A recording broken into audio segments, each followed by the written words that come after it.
Урматтуу төраға, урматтуу депутаттар. Өткөндө да айттым эле, дагы айтайын. Кыргызстанды бирөө чала баштады. Жакын арада генеральный прокурор менен Канычкай Кыдыршаевдин каршылашын көрөсүңөр. Кирешин көрөсүңөр. Аларды да чалып атат. ГКМБ граждандарды уксун деген мыйзамга ген прокурор көчөгүнө каршы чыкты. Ген прокурор каршы чыкты. Эми Адахан Кимсанбаевич өзүбүздүн коллегабызды монтуп алып келип, шашылыш түрдө берген атабыз. Талат Турдумаматович, сиз да куугунтук көргөнсүз. Исхак Абсаматович да куугунтук көргөн, жаткан. Ажообуз да, абабыз да, Камчыбек Кыдыршаевич да жаткан. Мындан бир сабак алабызбы же жок? Пандоранын ящигин ачпагыла протокол боюнча. Эртең бирөөлөрдүн башына тиет ошол. Садыр Нуркожоевич, дагы бирөөлөр алып баратат бир жака. Ишенбеңиз, протокол чатак. Рахмат. Биринчи микрофон. Рахмат. Урматтуу ата журт Кыргызстан, урматтуу төрага, урматтуу депутаттар. Биз тарыхтан сабак албасак, анда Кыргыз мамлекетинин эгемендүүлүгү дагы, өз алдынчалуулугу дагы, биздин депутат болуп, элдин өкүлү болуп, ушу жерде отурганыбыз дагы эч нерсеге жарабай калат күнү келгенде.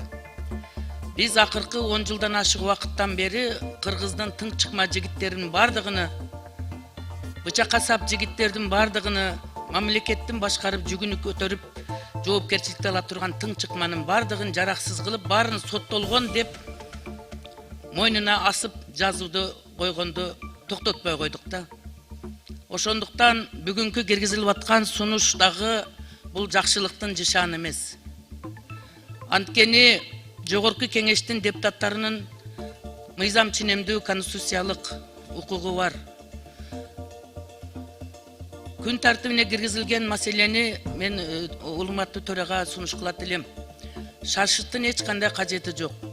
Бул маселе сунуш кылындыбы депутаттарга таратып бериңиз дагы, аны биз баарыбыз таанышып көрөйлүк.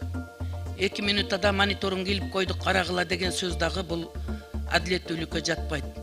Экинчиден, бул маселе боюнча башкы прокурор келип, жогорку кеңештин депутаттарына өзүнүн көз карашын менен, өз оозу менен айтсын ачык айкын. Эки эли кагазды жөнөтүп коюп туруп, жоопкерчиликке тартканга уруксат бергиле деген талап бул реалдуу жашоодо акыйкаттыкка жатпайт. Прокурор келсе, биз дагы өзүбүздүн элдин өкүлү катары элге жооп бере турган, тактай турган суроолорубуз көп. Анан чүү дегенде эле 7-чи чакырылыштын депутаттары биз жакшылыктын жарчысы болбой, биз өзүбүздүн коллегабызды кармап бергенден алыс болсок, эч кимге эртеңкиси кепилдик жок. Эгерде азыр биз туура эмес кадамга барып, көлөкөбүздөн коркуп чочулайт, чындыкка тике карай албай турган болсок, ар бириңдин башыңда эртең болбой калат деп эч ким кепилдик бере албайт. Себеби 10-жылда 5-чи чакырылыштагы депутаттардын арасында канчалаган депутаттарды мына төрага өзүңүз баш болуп, биздин ата журт фракциясынан 17 депутатка кылмыш иши коздолгондо, чыркыраган жалгыз биздин ата журт фракциясы болгон. Калганы тамаша кылып туруп берген. Ошонун натыйжасында мына бүгүнкү күнгө чейин ошол токтобостон канчалаган биздин тың чыкма жигиттердин тагдырдары талкананып, мамлекетибиз алдыга жыл албастан кадр маселесин өксүп иштей турган, мамлекеттин жүгүнү көтөрө турган балдардын баары сыртта калып, кайдагы сабатсыздардын айланасына топтолуп алып туруп, бүгүнкү бийликти дагы жарга түрткөнгө алып барып атат.